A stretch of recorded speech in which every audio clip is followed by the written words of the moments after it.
Assalamualaikum warahmatullahi wabarakatuh. Saya Rifa Agustinaria, saya dari Prodi Pemanfaatan Sumber Daya Perikanan, Fakultas Kelautan dan Perikanan. Saya akan menjelaskan jurnal tentang performa pertumbuhan udang windu Peneus menadon, sistem kultur hewan akuatik, dan padi di air payau.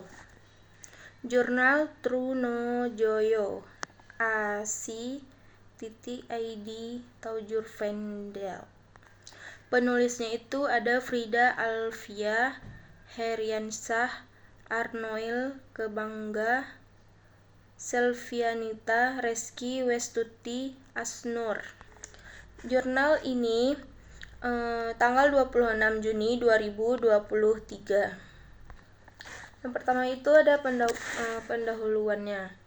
Terlepas dari histori menurunnya reproduksi karena berbagai penyakit, menurut Rehi et al. 2022, udang windu Peneus menadon memiliki atribut biologis dan ekonomis yang menguntungkan.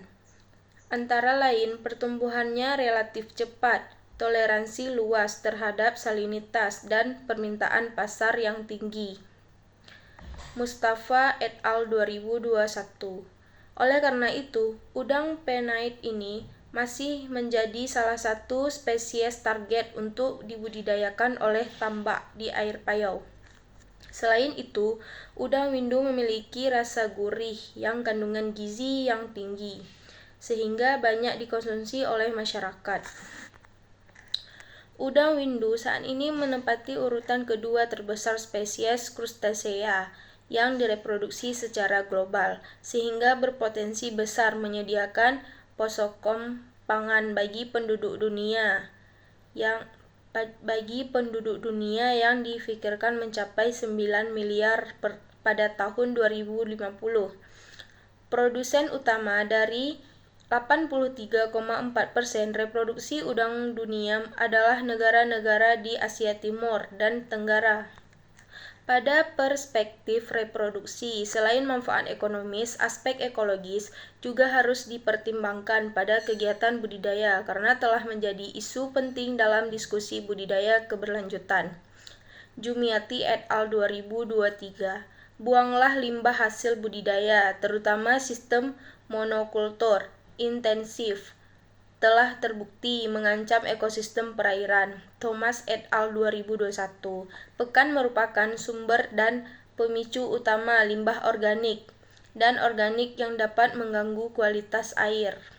Limbah buangan budidaya dapat berupa limbah padat, organik seperti sisa pakan, dan fases yang tersuspensi di kolam air maupun mengendap di dasar perairan dan berupa limbah terlarut organik dari hasil metabolisme dan sisa pakan yang terurai.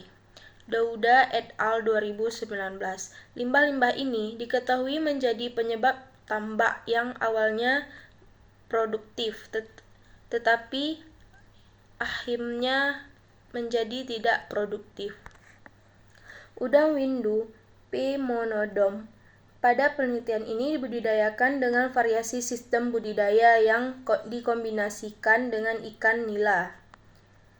Karena darah spesies lokal ikan diketahui dapat dibudidayakan secara monokultur, polikultur, dan multitrofik. Namun, masih sangat terbatas informasi ilmiah yang mengkombinasikan hewan akuatik dan padi pada beberapa sistem budidaya sejauh ini hanya diperoleh dari studi Hasmiah et al. 2021 yang berfokus pada sintasan hewan akuatik. Kemungkinan budidaya pada air payau saat ini telah didukung oleh tersedianya varietas pada bagi toleran salinitas. Materi dan metode. Wadah pemeliharaan sebelum diisi 90 liter air payau. Terlebih dahulu ditambahkan pasir laut sebagai substrat kerang darah yang teripang pesir, udang windu, ikan nila, dan kerang darah. Ditebar masing-masing 20 ekor per wadah, sedangkan terpanjang pasir 10 individu per wadah. 4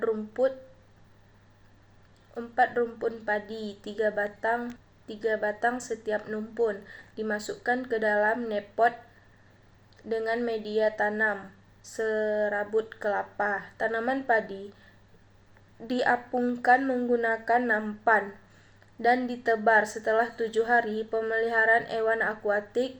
Ilustrasi wadah pemeliharaan ditunjukkan pada gambar 3. Gambar 3 itu seperti ini, guys.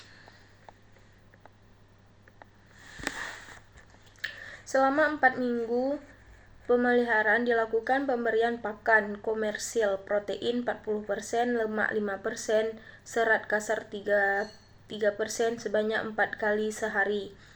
Pukul 7.00 sampai dengan 11.00, 15.00 dan 19.00 dengan feeding rate 10%. Ariasi melalui Brooks Ration LP60 dijalankan secara terus-menerus selama pemeliharaan.